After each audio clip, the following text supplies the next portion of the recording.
Welcome to 4 Quarter Lives, a podcast exploring the profound impact of longer, healthier, and more engaged lives, not only for ourselves and our couples, but also for companies and countries. I'm Avivah Wittenberg-Cox, and in this episode of 4 Quarter Lives, we explore the innovative ways universities are reimagining education for all stages of life. Today, we're joined by Lindsey Beagley, Senior Director of Lifelong University Engagement at Arizona State University, or ASU. Lindsey's at the forefront of developing lifelong universities, an exciting concept that aims to transform higher education by offering continuous learning opportunities for individuals at every stage and age of life. In our conversation, we delve into how ASU is pioneering these efforts, from creating intergenerational learning environments to launching programs like the Mirabella community, which integrates a university retirement community directly into and onto campus life. Whether you're passionate about education, intrigued by the possibilities of lifelong learning, or curious about the future of universities, this episode is sure to inspire and inform. So I'm Avivah Wittenberg-Cox, and on this week's 4 Quarter Lives, I'm delighted to welcome Lindsey Beagley, whose title is almost as interesting as what she's going to tell us. She is Senior Director of Lifelong University Engagement at Arizona State University. Welcome, Lindsey. Thank you so much, Avivah. I appreciate it.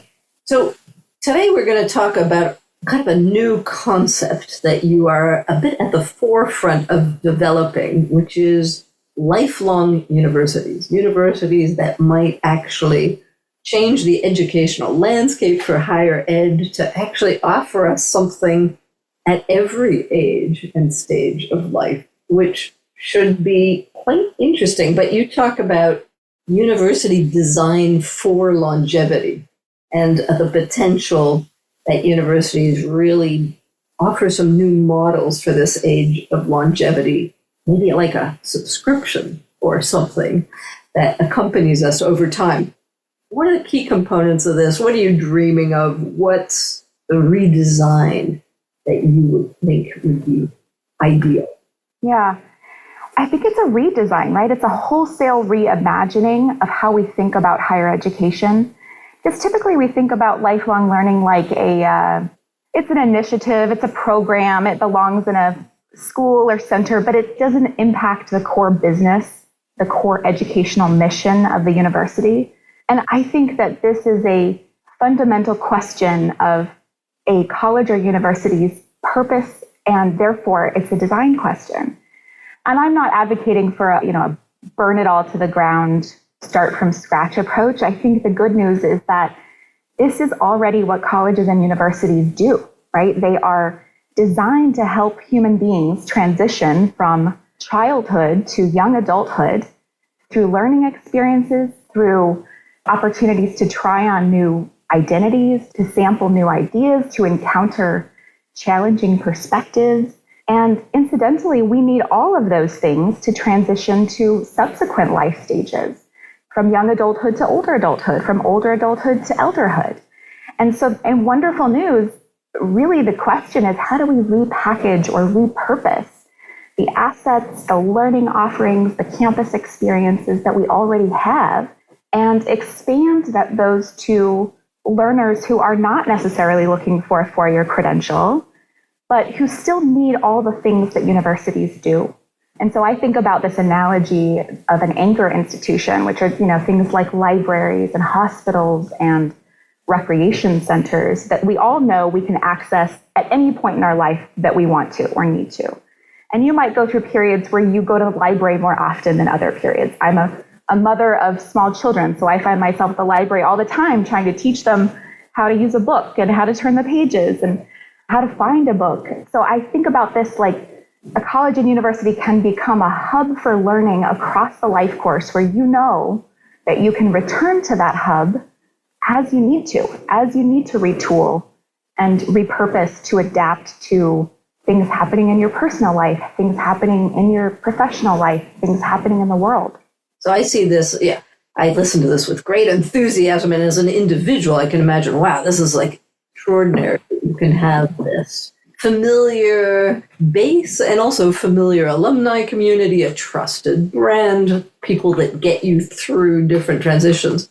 I also see it as just an enormous opportunity commercially for universities who are sitting on a sort of shrinking demographic of young people to expand their consumer base and multiply it and get a loyal, repetitive client base that is a very different economic model than what we're currently sitting on, which is kind of one jab and you're done. That's right. We think about college as, this very narrow slice of life where you have one shot at getting all the knowledge you need, which is ridiculous. If we're looking at 100-year lives, we're also looking at nearly 60-year working lives. And, a 4-year degree isn't going to cut it for a 60-year working life where industries are rapidly changing and we're all having to we all have to identify as lifelong learners. We all have to think about how will I continue to retool and upskill and reskill, keep learning and unlearning and relearning, right? That has to be part of our identity in this environment.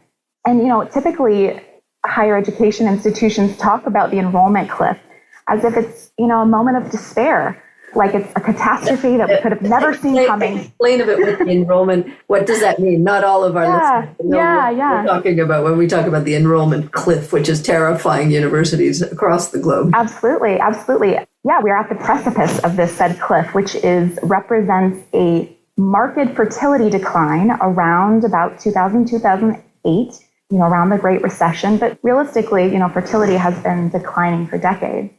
But it's really coming to a head because those babies born in 2007, or the would-be babies that would have been born in 2008, would now be at college age. And because they don't exist, because there are now fewer 18-year-olds than there ever was, colleges and universities who are only able to serve 18 to 25-year-old on-campus students don't have their market anymore. And so if they failed to adapt, if they failed to see that demographic shift coming, again, for decades and decades, then they're in a really tough spot right now. And we're seeing hundreds of them shutter because they're not willing to be as nimble as we need to be in order to evolve at this demographic shift, which we know concurrently includes the longevity boom. And I would say most colleges and universities think the longevity boom is irrelevant to what we do. But I would argue this is an enormous opportunity for colleges and universities that are willing to see it. And I think a lot of people outside of higher ed don't realize that I think the U.S. is a little ahead of this, how many universities are actually starting to shut because they don't have students coming in. So a huge issue. I'm your kind of ideal client. I keep going back to school. I love school. So I did my undergrad, I did my MBA, then I did my Harvard ALI at 60, and I had to go to 3 different institutions. But I can imagine that it might be really smart and really pleasant to be able to return to a familiar and much loved place. So Arizona State is kind of way ahead on this. You guys have been thinking about this, strategizing about it for some time. So can you walk us through the different elements that you've now developed and how they map across the life course? Yeah. So about 5 years ago, President Michael Crow, who's been the president of Arizona State University for the last 20 years, installed what is called the Learning Enterprise, which is a division of the university that cuts across every single academic unit, every single administrative unit. And I say this because I think, again, sometimes we think this is the work of a single center, a single college, it's just a program. But this was intended to be disruptive of the university design. And the role of this division is to unbundle, if you will, what the university does and carve pathways for learners who are not looking for a 4-year credential, but want pieces of that, right? They want pieces of those experiences or parts of that degree program. They don't want the whole thing. So imagine it's a product that we're sort of deconstructing and then creating a sense of belonging, communicating a sense of belonging for learners who are not traditionally aged students, but who have a desire. And I imagine you felt the same way as you found your way back to an MBA program. You were very clear about why you needed that degree at that point, but then later you still wanted a university experience as you experienced Q3. I mean, you had different motivations at different points of your life to return to the university. It has to be designed with that very thing in mind. So what does that look like with regard to, the 4-quarter framework? Obviously, we accept that universities should be a part of the Q1 experience. That's standard. And I think there's a growing appetite for universities being a part of the Q2 experience. We have at ASU, we have 400 career catalyst courses that are responsible for providing certificate programs, micro-credentials for people who need to upskill and reskill in high-growth industries. But Q3 and Q4, that's the next frontier, right? Yep. Q3 is an enormous number of people are entering into Q3. And so we're starting to see colleges and universities develop programs that are experimenting with what does this population want? What do they need? And we're starting to learn what is the messaging? What is the experience? What are the pathways? What systems do we need to support this kind of learning? So I feel a bit like I'm singing to the choir here talking about midlife programs, but that's one that's starting to really take root and get some traction. And we're seeing about maybe 24 universities across the United States that have or are starting a midlife transition program. ASU is piloting our Distinguished Innovation Fellowship in the fall. But this is kind of your wheelhouse. Yep, this is your lived experience. Is there anything you want to share about what the midlife transition program was at ALI at Harvard? Well, I think the fantastic piece of these midlife transition programs is they recognize midlife. They put a name on it or not. I call it Q3, which is a useful moniker. I think it's a little more popular than midlife.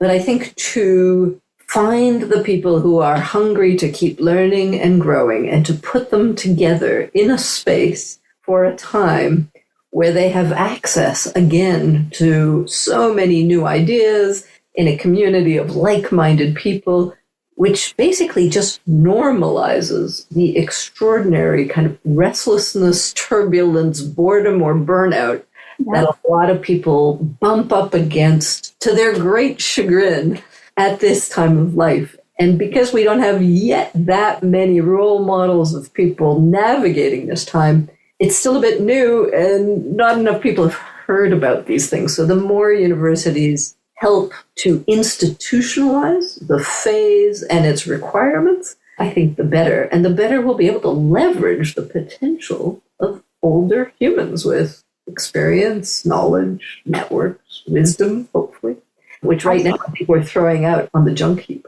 Truly missing that these are people we want on campuses, right?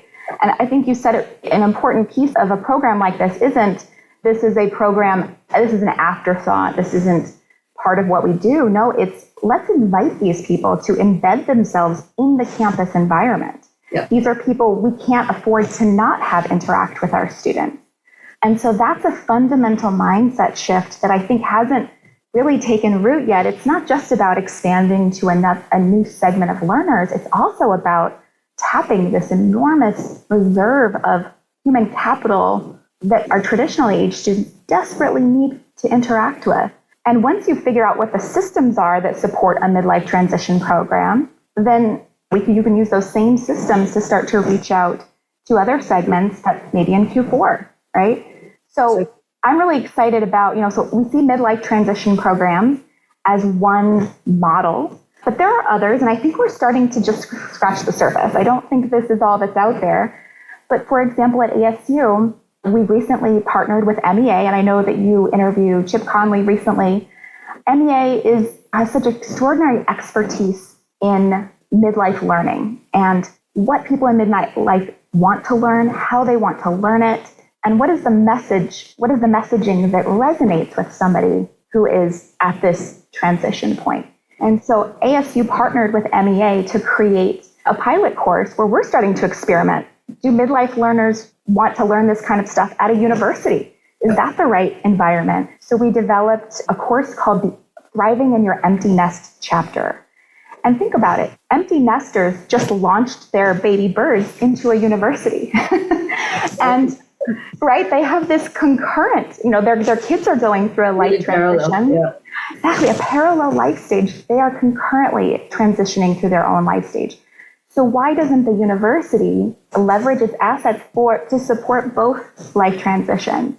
And, how can we lean on what MEA does really well, but also deploy it to all of the parents and family members that we're in contact with as they let go, right? As they learn to figure out what their identity is when it's not centered around their children. We have scholarly expertise in these topics. We have, Exactly. a psychology department. We have human and family development. We can wrap scholarly expertise around what MEA does really well. So that's something I'm really excited about. And you can desegregate the generations and bring them together in intergenerational learning environments. Because until now we've been so siloed by age that I think we've lost a lot of that potential. Absolutely. And I would even argue maybe we've lost the skills to do it, right? We've lost the skills to relate to somebody at a different life stage. Young people can't imagine what their lives will be like in 4 decades, and older people have forgotten what it's like to be younger. And without those exposures, of course we live with rampant ageism. Of course we have stereotypes about one another because we really don't have those environments where we get that exposure.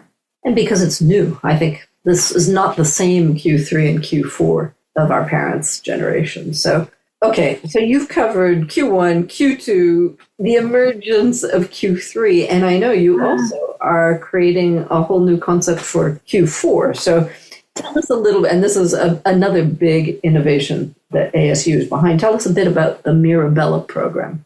Yeah. Well, first of all, I want to say I love learning in Q4. I think I'm not in Q4. I'm squarely in Q2 myself. But I have the distinct privilege of watching Q4 learners every day. And what's magical about this is that this is the period of life when you are no longer mired in the pressures of your career, the demands of raising your family, or whatever the extrinsic motivators that had you at the university before. In Q4, it's really about the bold intellectual curiosities that may have been impractical to pursue when you were coming up in the world. This is the time when you have the headspace and frankly, the biological impulse to understand your legacy and to think about what the future will be like and caring about future generations. And so Q4 is such a pure form of learning, right? So learning for learning's sake and for learning for the love of learning. Yes. Curiosity, yep. Which is just such a beautiful thing to witness. So ASU 5 years ago, also at the time that Learning Enterprise launched, opened Mirabella at ASU, which is a university retirement community located right on the ASU Tempe campus. And it is a 20-story high-rise, so it visibly impacts the campus's landscape. It's an intentional symbol that, hey, things are changing, right? That this is not a campus just for 18 to 25-year-olds, that lifelong learners belong here. So what that means, it's a continuing care retirement community, which means the vast majority of the apartments in this community are independent living. They're gorgeous.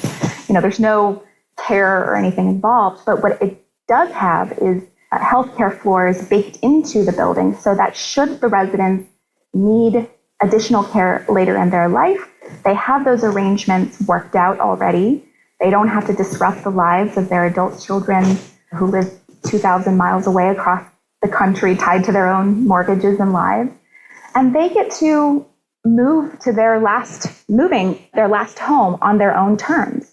And typically people don't make this move until they have to, until there's a medical crisis or, they've had some brush with mortality, they lose a partner. But what's cool is that they are moving because they get the university access. It also has a formal relationship with the university that grants them a student ID card, which means they can go anywhere that students go. They get to audit classes. They get to go to arts and culture events, athletic events. They get the same tech support that students get. And they also get an invitation to embed themselves into the university in roles that uniquely tap into their aptitudes and skills. So we see them becoming project advisors and startup coaches and lab assistants and professional teaching assistants in classes.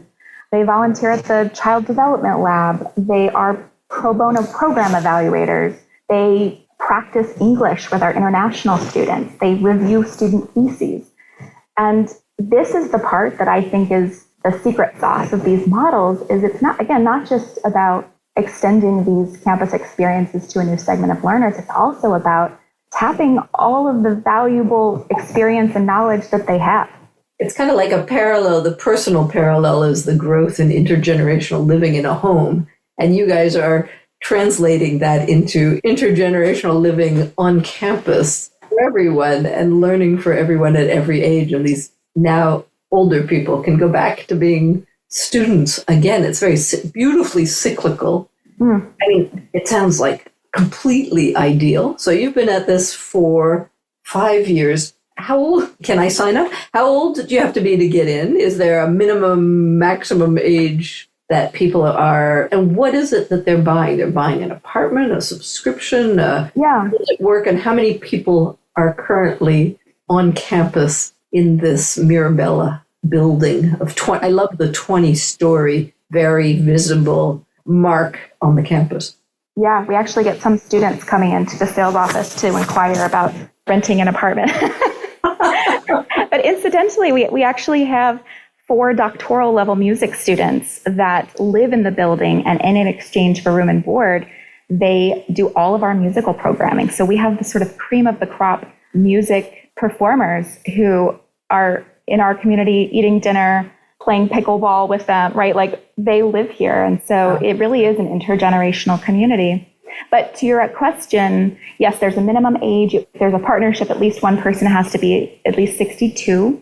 At this point, I think we're about 80% occupied.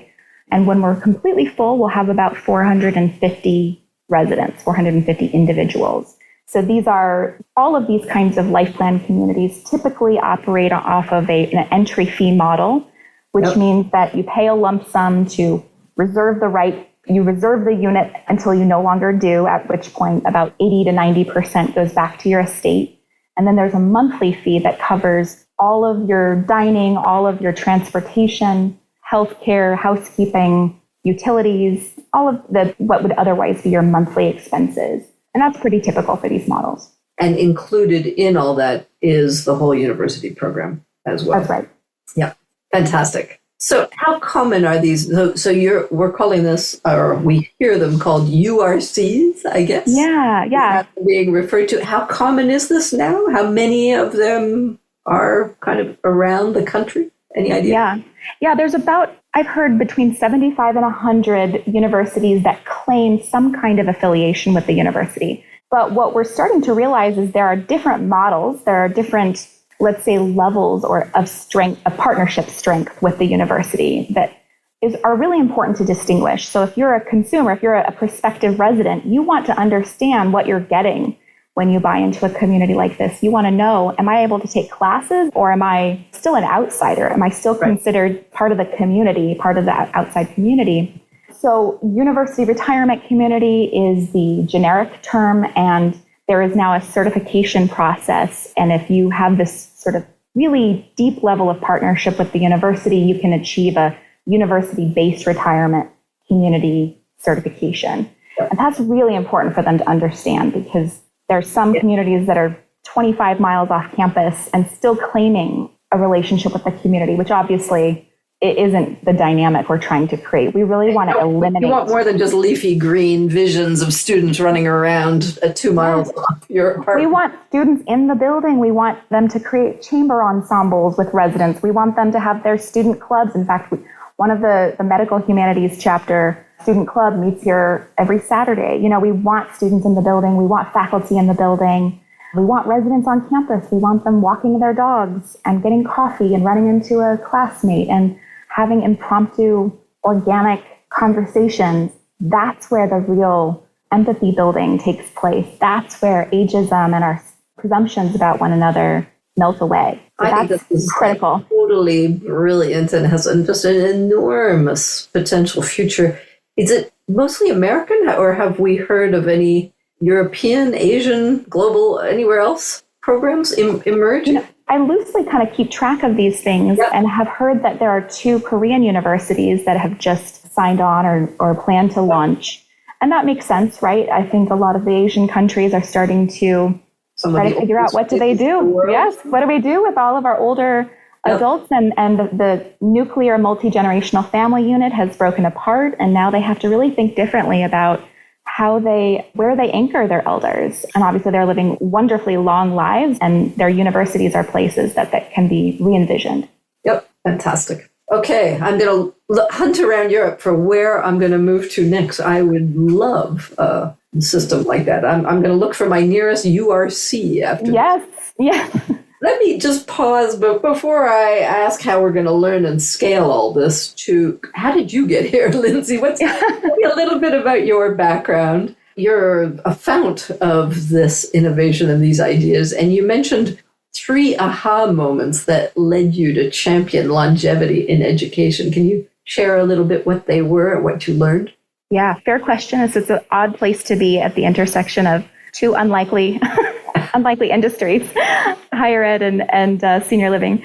Well, I guess I can. That's where all the best innovation comes, from the fusion of unexpected elements, right? And I think that's right.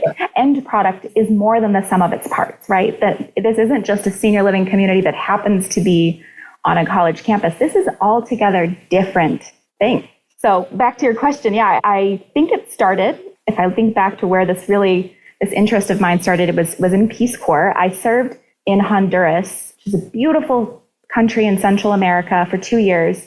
And one of the things, this is a country that has been battered by incessant socio-political strife, corruption, environmental catastrophes.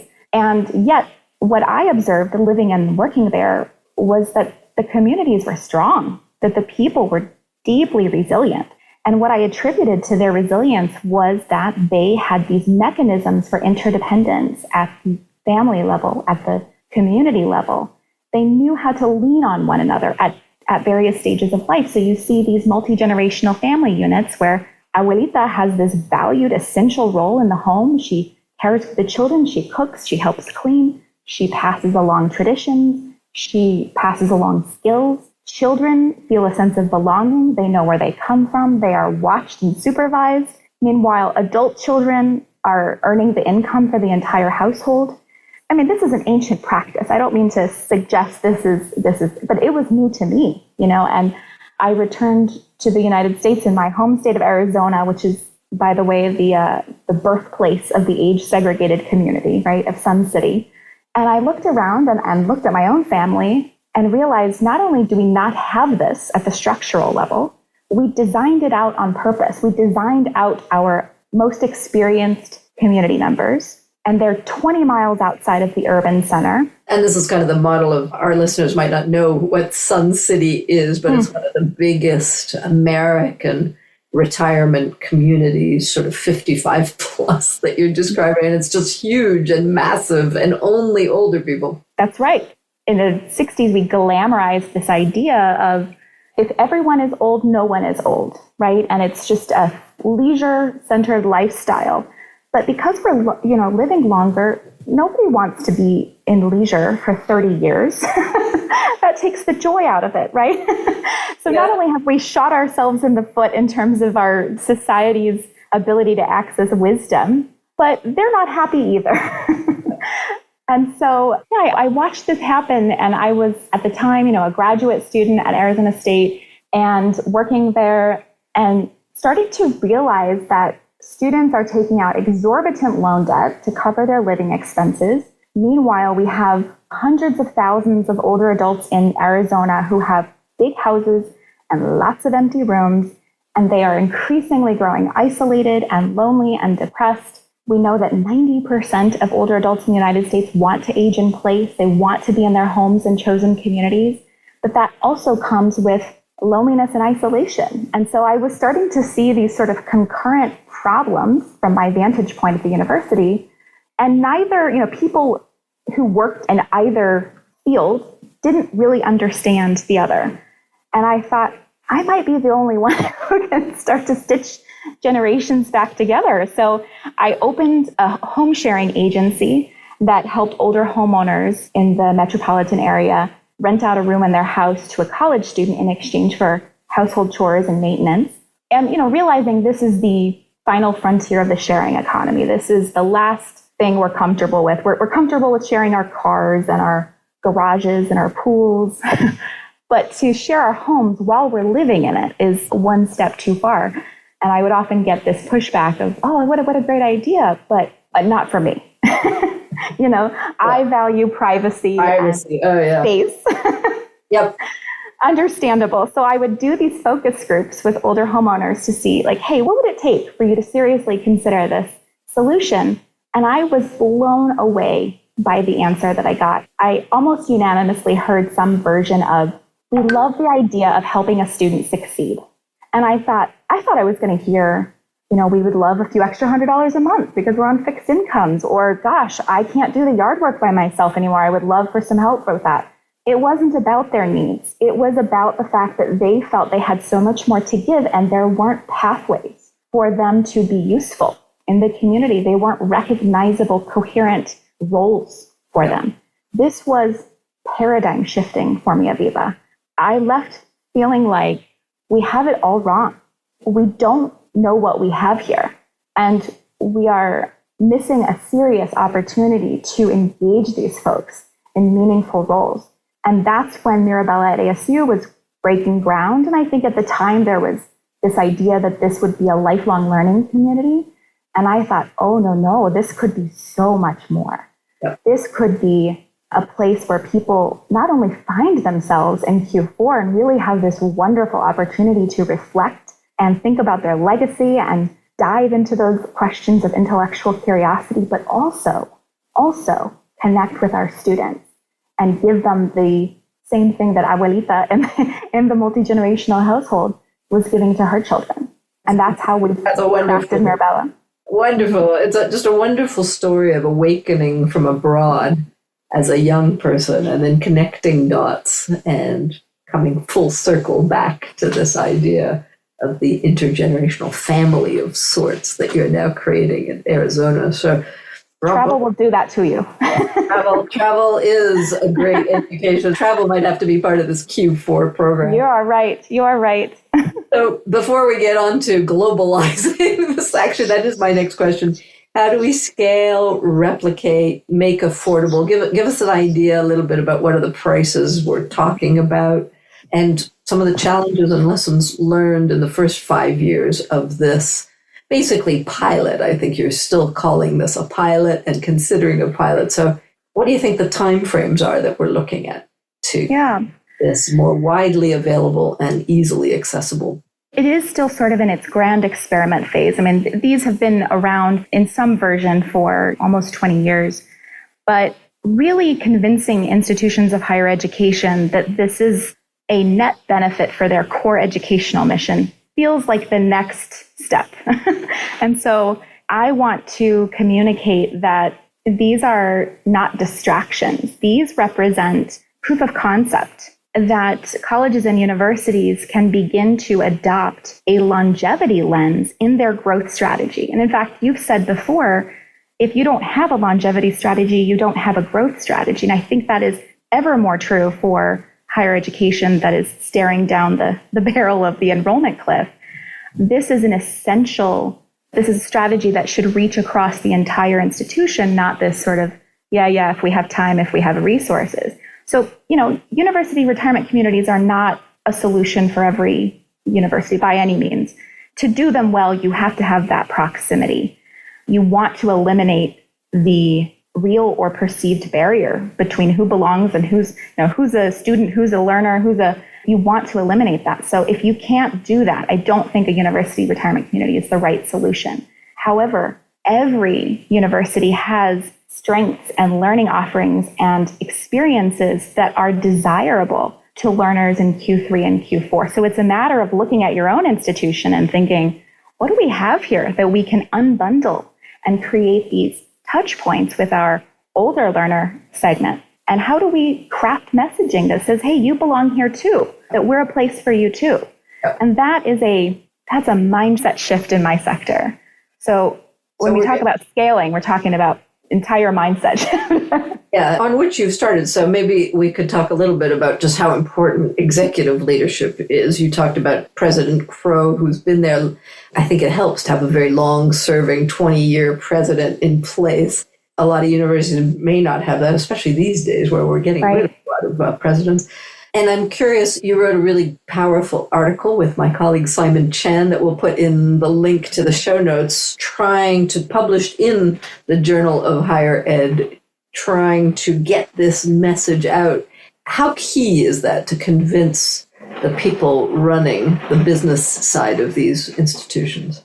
Yeah, essential. I mean, it was written with highly under-resourced, harried, tremendously stressed executive in mind. And understandably, there are so many forces and so many political, social pressures on leaders of higher education institutions right now. You don't see long tenures of these positions. And I think our message is do not despair. This is a wonderful opportunity. This is a wonderful moment for colleges and universities that are willing to be nimble, for those institutions that are willing to accept the idea that universities can be entrepreneurial. They can adapt and meet a gap in the market.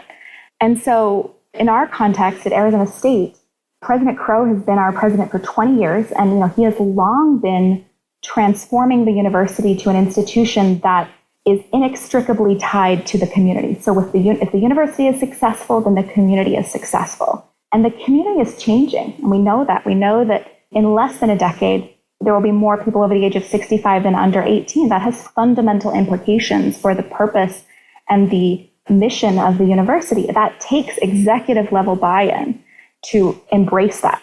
And so installing the learning enterprise in our context is a shift away from the status quo towards a willingness to embrace some messiness and some tension around how do we do both? How do we continue to offer credentials, four-year credentials? We will always need those. We will always need to be accredited, but also we have so many things that the public needs and wants.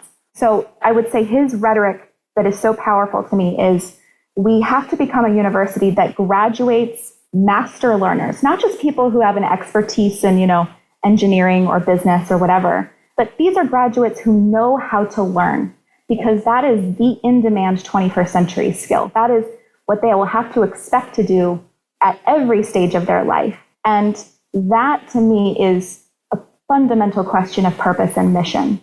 And what a wonderful, if you've got an 86-year-old in your Spanish 101 class, what a better way to be reminded that, hey, guess what? When you graduate, learning is not stopping. When you get that job, your learning has not stopped. When you retire, your learning has not stopped. What a wonderful model. Absolutely. I could not be more enthused about this trend, what ASU is doing, how you're leading the show, how you and President Crow are framing and communicating this. So bravo to all of that. I think it's a real inspiration of a complete rethinking of when higher ed is positioned in our lives and that it never stops. So thank you so much for sharing. I'm super inspired by this. And maybe just end with, give me your best bet of what we're going to look like in universities in a decade. Because Arizona is interestingly kind of a little foretaste of the world. It's getting older faster because people are retiring there, because birth rates are low. So your state, Arizona, is actually an interesting symbol or preface of what's to come. What do you think the general American university landscape will look like? Well, I'd like to think that we learn to relate to one another a lot better than we do today. I think we are pushing up an age-old but very stale narrative that there is such a thing as generational theory, and maybe that's part of that is true, that we recognize, people born at different times have different life experiences, but also there's so much that we can relate to one another on. And I think the three things that I think about that really bridge generations, universities have in spades: music and the arts, right? If you're 18 or 80, it doesn't matter. If you love jazz, it does not matter how old you are. learning. If you and I are both learning about AI and trying to understand how everyday life is going to change in our future, we're both learners, right? And then social impact. If you and I care about climate action, age is irrelevant. Our mission is our goal. And those things universities have in spades. So I'd like to see generations rally around those things, which can be done in the campus environment. So I like to think that we'll find one another. Well, and you're also, and we'll conclude on this, my last question, you're also the hub of the age-friendly university concept and system, which reunites how many universities around the world who I hope will be learning from your experimentation. Yes, the Age-Friendly University Global Network is a network of about 100 universities all over the world that have subscribed to 10 principles of age-friendly universities, of intergenerational connections, of opening up the core business of the university to older adult learners. So you can find that on afugn.org and become a member, or even just hang out, in our events and learn how other universities are operationalizing these ideas. We will, and we'll put those links because they started in Ireland. That was the old hub of that initiative. Yeah. I think they put 10 really inspiring principles, which I think have some really interesting carryovers for other organizations, businesses, corporations could learn, I think, from some of those principles as well. So, Lindsey, to all you're doing, we will keep tabs on you and communicate widely and revisit you in a couple of years to see how the progress is going and just dial up the noise on all these great ideas. Thank you so much for taking the time to inspire us and show us the way forward. I love it. Let's do it. Thank you so much, Avivah. I appreciate it. Talk to you soon. Bye. Bye-bye. For more thinking about the impact of our 4-quarter lives, you can read my column at Forbes and subscribe to my Elderberries newsletter on Substack. Let's design lives that aren't just longer, but better.